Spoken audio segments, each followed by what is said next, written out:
Oh, okay, awesome.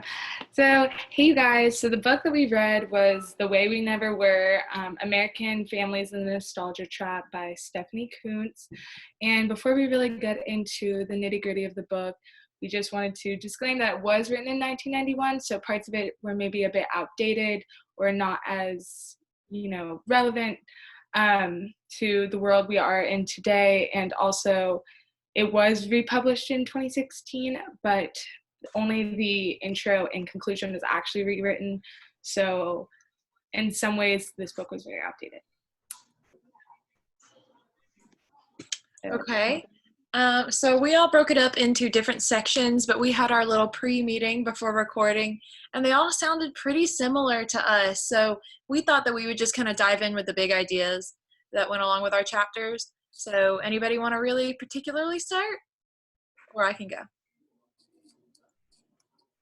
I'll go. Okay, so in my chapter, and let me make sure none of you are muted. Okay, in my chapter, I did chapter 5 and 6, and I really focused on chapter 5 where it talks about family virtues in the 1980s leading into the 1990s. And I thought that it was really funny, so I'm just going to read to you guys just the beginning of this chapter. I think it's just, you'll see. By the end of the 1980s, there was widespread consensus that the past 2 decades had been an erosion of civic commitment and social responsibility in America. It had been an age of excess, people agreed, and a time of, oh my gosh, I can never get this word, acquisitiveness, self-gratification, and individual irresponsibility. Selfishness had run rampant. So it basically goes along those lines for the rest of the intro to that chapter. And I think it's funny that this was written in the 90s about the 80s, because I feel like our parents could kind of say the same thing about us right now. I think every generation wants to say the generation after me has become more selfish, more self-serving, more or less worried about everybody else in the world. And we would maybe come back and say, no, I'm trying to take care of myself so that I can come in and take care of the rest of the world. And I just wanted to know what you guys thought about that, because this specifically is talking about the 80s, but as soon as I read it, I swear I had a conversation like this before with an adult. My chapter, I read chapters 3 and 4. Chapter 4 talked about self-reliance, and it opened with the author having a conversation with their grandparents, and they were talking about how they didn't rely on the government for anything, and they didn't rely on anybody for anything. And then they were like, you actually did. This is what you relied on them for, like imports and stuff. You weren't like, America was not making all their own products and stuff. They relied on other people.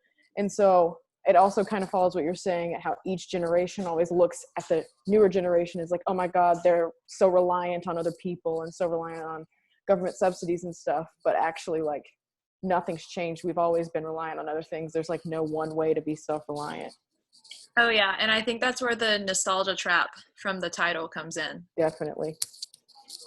Well, and also something that I want to throw in and say is that it sounds like in each situation, like the older generation isn't realizing that the situation is now different. You know, circumstances are very changed.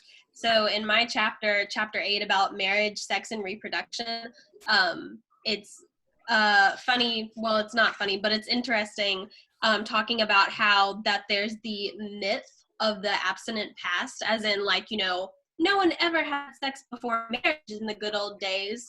Well, the thing was there was a higher fetal mortality rate, and also there were younger girls were at the age of consent, and so pregnancy wasn't as common, you know. And so that's where this idea of, oh, no one had sex. Yes, they did. It just didn't always result in pregnancy, which it's interesting to me. Yeah, going off of that, part of I ended up doing section 9, 10, 11, and epilogue. I just kind of looked at all of them because they really did flow together quite nicely. But going off of what you're saying there, Rachel, part of what my sections focused on were this kind of like toxicity within the Black community specifically, and that idea of immorality around reproduction is something that was so prevalent, and you know, it was viewed as, you know, Black girls are immoral because of however high the pregnancy rate is, and Black men are irresponsible because they're absent fathers, and using those major statistics, which I know that is like a really harsh and direct thing to say, which kind of was like, ugh, one of those things, like I didn't really want to read it because I felt like that was really aggressive, but I mean, I know that is the stereotype, and that is what a lot of statistics can show to be true. But one thing I thought, the way it was being presented is, and kind of like the understanding of institutional racism and how that works, is I know just as many white families who have a lot of children out of wedlock with absent fathers and or otherwise, and it's like, it's crazy that we specifically look at Black families that way, and that is derogatory, that's demeaning. But in a white family, you don't really ever hear about like the same things that happen on the other end of the spectrum. Anyway, so I just thought that was kind of like a really peculiar observation.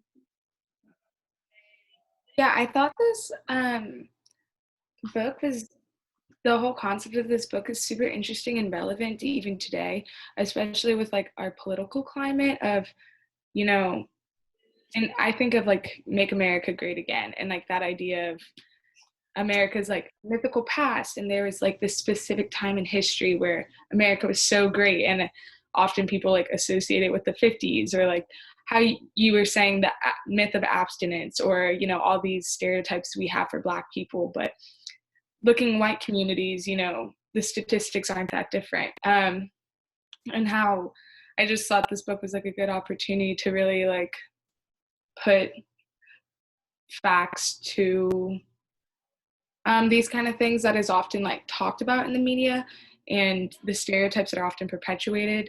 But when you actually look at history, you realize how much of the retelling of history is based in that idea of a mythical past of Make America Great Again, or whatever you want to call it. Yeah. Camille, that's a really, really strong point. I love the way that you tied that in, because literally as I'm looking at it now, there's a line that says even the 1950s were hardly asexual, because there was this concept that no one had sex before marriage, right? And nobody wanted sex before marriage because that was wrong and dirty. Well, it literally is talking about how her modern students are shocked when they hear about the panty raids and the groups of college boys that would go around chanting that we want girls and we want sex, and that the reason that much of the modern revolution has like happened, the modern sexual revolution, is because there's a decline in double standards with girls adopting sexual behaviors that were pioneered much earlier to boys. And so it's just, you're right, the way that history is portrayed, so I like that. Yeah, I thought it was really interesting, kind of just the concept of this whole book, because I don't know if y'all have seen them, but especially on like Twitter, those like girl code accounts that kind of take mass tweets that have gotten really popular and then reshare them and get more likes and retweets and stuff like that.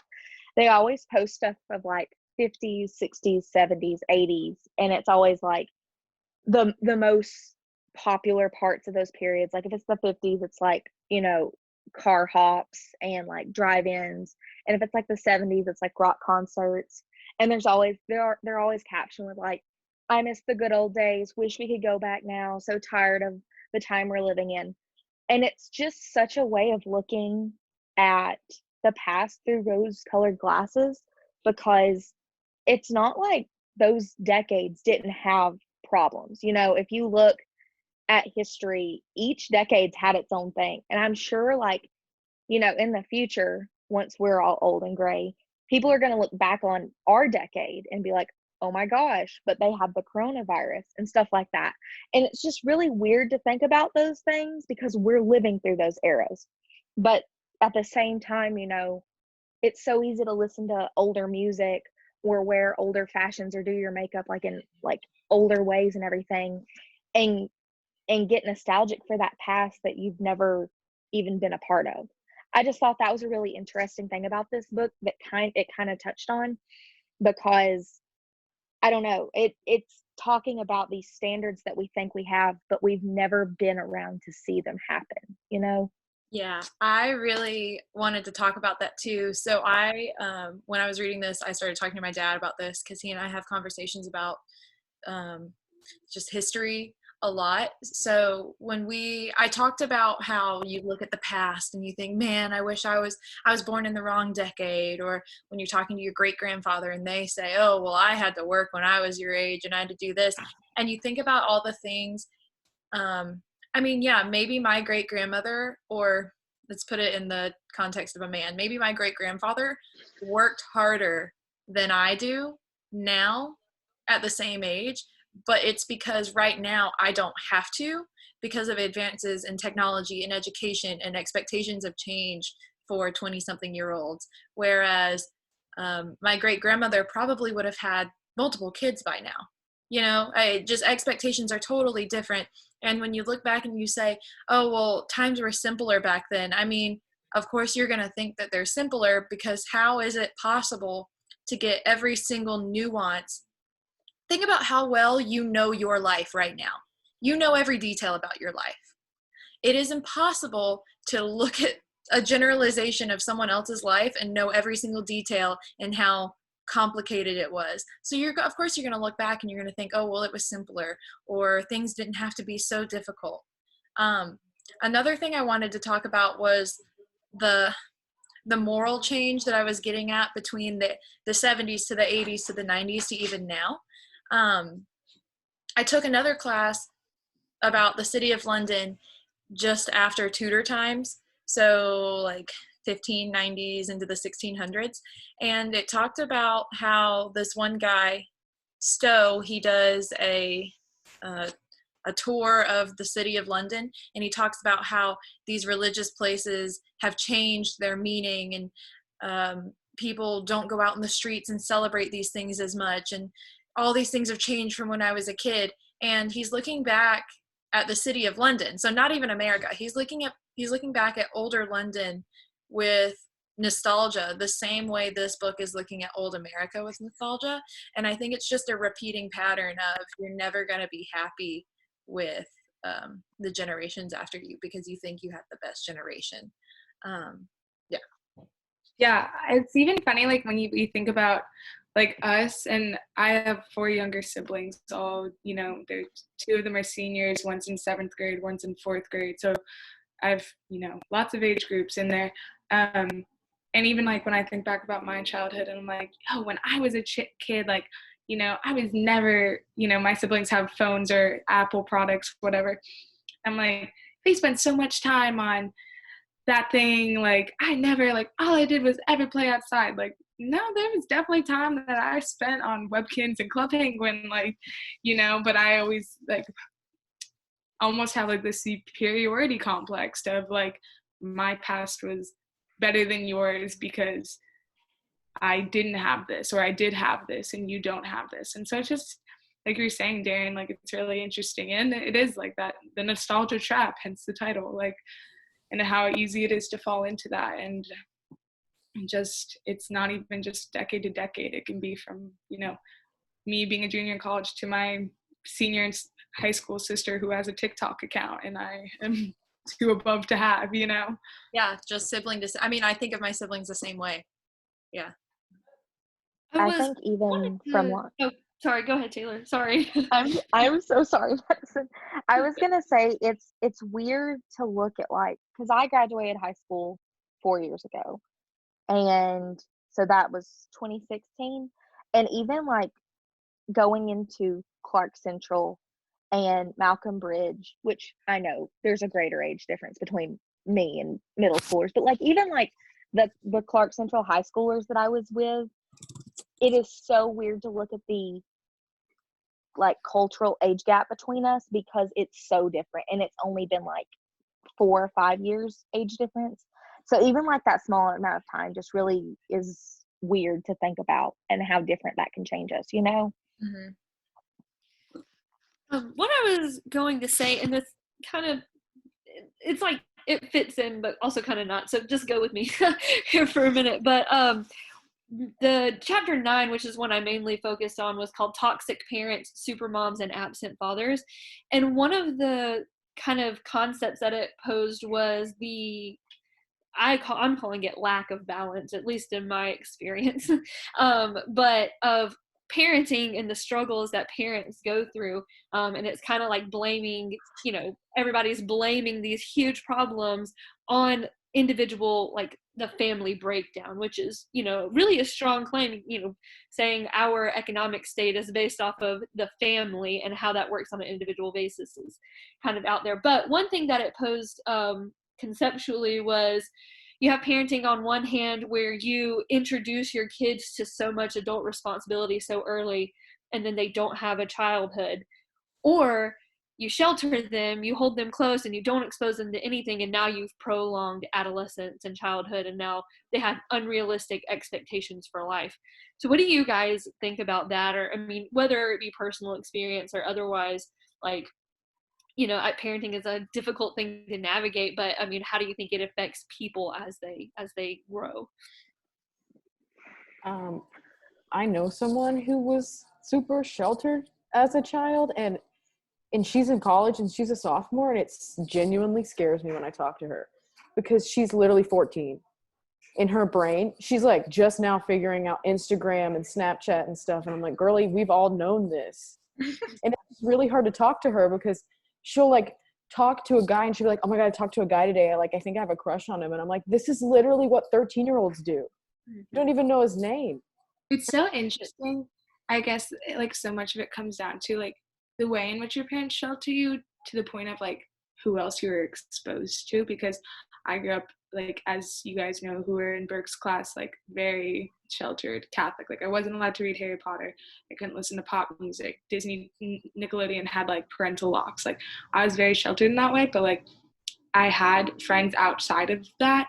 So going to college, I'm not mentally 13. I'm not so maladjusted in that way, but it's fascinating because I could have lived that equally sheltered, growing up as that girl, but it's, also just the exposure to environment around you that plays a big part, and like also willingness to unlearn maybe certain parts of that conditioning that your parents may place on you at a young age, and how, the way they might have tried to mold your identity doesn't have to be the way you end up being molded. So I just think that's definitely really fascinating. Like, yeah, that's similar. Like that's kind of how my upbringing was, is kind of, I feel like I was so kept away from anything that might be, ooh, no, we don't need to look at that, or we don't need to be a part of that. And, and I understand that my parents are trying to do the best they could for me. They wanted me to be, a morally sound person, and I appreciate that. But, when you kind of get out on your own and you're exposed to a whole new world with no one's rules but your own, you're like, having all of this freedom is so overwhelming. And I just feel like it can be really hindering to people, because it kind of, I feel like how the book said, it like prolonged my adolescence. And here I am now, I'm actually 26, and like I like finally got comfortable where I felt like I could go back to school and do it the right way. And so now I'm older, and of course I appreciate that, and I'm glad to have my education the way I'm having it. But I sometimes stop and think like, oh man, what had I been more exposed and less sheltered, would I have been more prepared for my adult life? So kind of speaking on that, my mom was 12 years younger than her brother. So when my mom was 12, he was 24. And we've talked a lot about how my grandma was very protective of my mom. She was sheltered much of her life.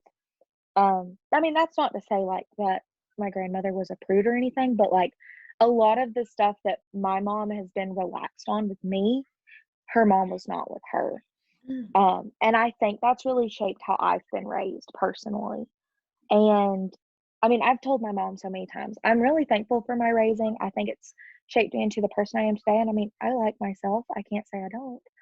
But I think it's just really interesting to see how even like our grandparents or our great grandparents can shape our raising that much, even if they aren't the ones that technically raise us, if that makes any sense. It's just something that we've talked a lot about over the years.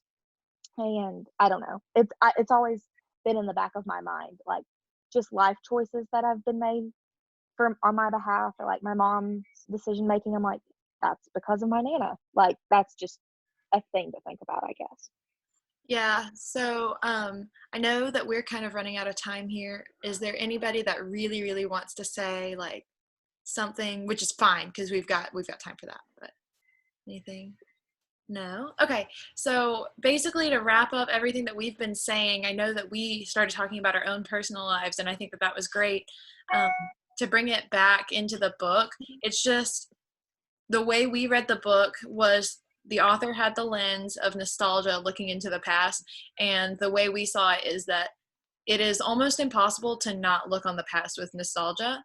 And so we will probably fall into this trap as adults with children and with grandchildren and great grandchildren. We're going to think, wow, I wish they had the values that I had when I was their age. And they're going to think the same things about us, the generations that came before. And just as far as the book goes, they do a good job of describing the nostalgia trap, but I don't think that it's possible to ever regress into the past. You know, we have to keep moving forward because at the end of the day, every decade's morals and the things that they went through and the opportunities they had worked for the decade they were in. You know, so right now what we've got, we're always getting better, and it works for us that we're getting better in that way. And I think 10 years from now, we're going to think, man, I had different values, but we're going to have so much different technology and opportunities for our kids. So there are pros and cons to each side. Anything else? I guess I have like one more thing I can say. In the epilogue, it talked a little bit about creating a new tradition, and the idea of raising children in more of a community fashion and implementing more community into their lives, so that way politics and activism become more of a forefront, and doing for others is more of a forefront in the way that we upbring our youth. And I thought that was really inspiring, and so I kind of like that that's how she ended the note, was, hey, there's hope, and to keep a life of service is an important way to keep yourself happy as well as others. Yeah. Well, awesome. Thank you guys so much for zooming in, and thanks everybody for watching. Bye. Bye, guys. Bye.